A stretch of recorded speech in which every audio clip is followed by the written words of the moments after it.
Welcome back to the Gear Shelf. In this episode, I'm going to be talking about the 12 things that I love most under $200. This is some cheap video gear equipment that I rely on all the time for all my projects, whether it's creative, personal, or paid. So if you don't know me, my name is Isaac Leonard. I'm a cinematographer and filmmaker, and I'm going to be showing you why gear does matter and how you can use it to improve your work. On number one, we're going to be talking about C-stands. Now, C-stands are so boring, but they are so crucial. I'm going to link the one I use down below. It's an impact C-stand.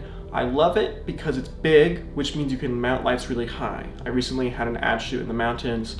We mounted a 300X about 30 feet in the air with a giant softbox. This C-stand withheld everything with a sandbag, obviously, and I love it. It's really heavy duty. The reason why I prefer the Impact, even though technically Matthews is the industry standard, is Impact actually has the ability for these quick release legs that are really well greased and you can set up very quickly and easily, and I love them. The black is also good because it's not reflective with lights and stuff, and I love the boom arm. I always put a 300X, I put my tube light, I've also put my Amaran 60D. It's been a really great investment for my kit. The next one, this is about $30. It's a 5-in-1 reflector.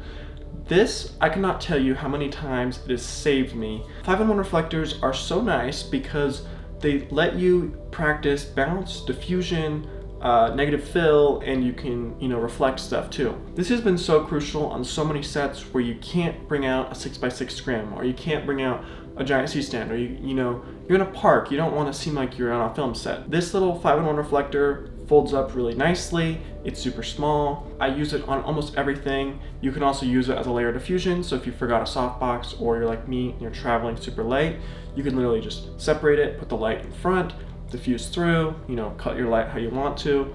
They're really great and they're so cheap, and they're honestly like my favorite thing ever.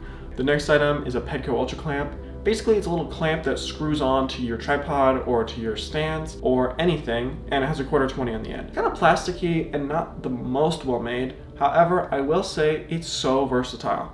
I've used this on so many occasions where I didn't think so. A tiny light, but more importantly, mounting an audio recorder to a tripod is so clutch. And if you have like a C-stand and you want to hold something else up on the C-stand that's kind of light, you can put that there, or like a GoPro or a 360 cam or whatever. Next one, we're going to talk about the Amaran 60D. It's actually what I'm using to light right now.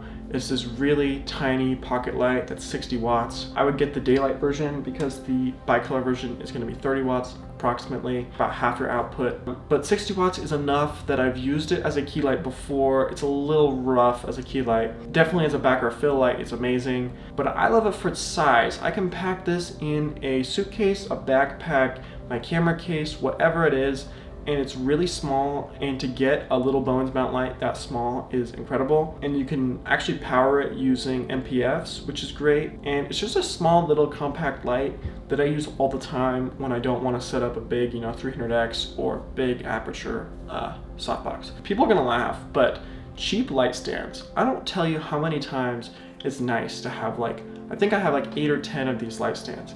These light stands are on Amazon. They're like $30 for a 2-pack. I'll link some down below. But they're so nice because they allow you to be able to put lights and cameras and random stuff everywhere for such a cheap price. My stands are starting to kind of fall apart now. Just to hold basic stuff like that 60D or my tube light or my little small rig light. All these things are really nice to have just stored away whenever you need them. You never know when you need a little cheap stand. The next item we're talking about is a cheap shotgun mic. The thing I'm recording on right now is the Rode VideoMic Pro Plus, but when I was really getting started, I struggled to really have the funds and the desire to really get a good mic. So I got this cheap Takstar shotgun mic.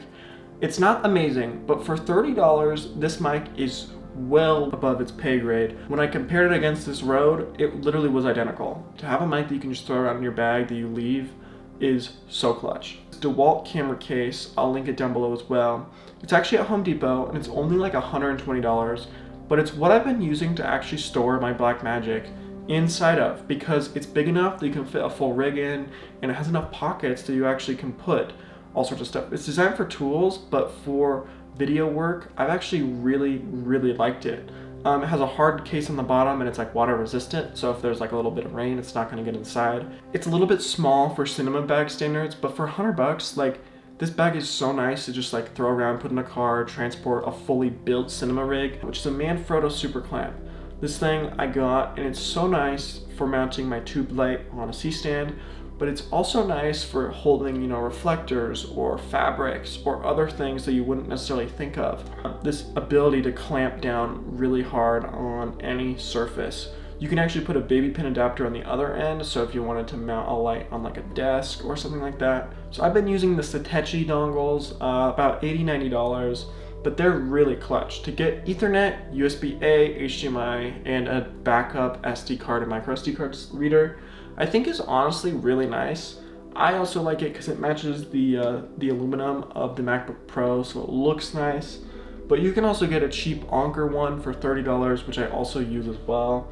But just having multiple dongles in bags and like at home has been really clutch with all the media and work I do. Finally, to top it off, there's this $40 small rig light that I got about a year ago.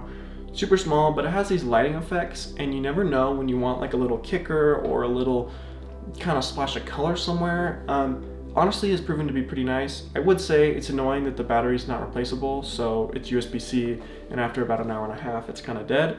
That being said, I do love it, and I would highly recommend it.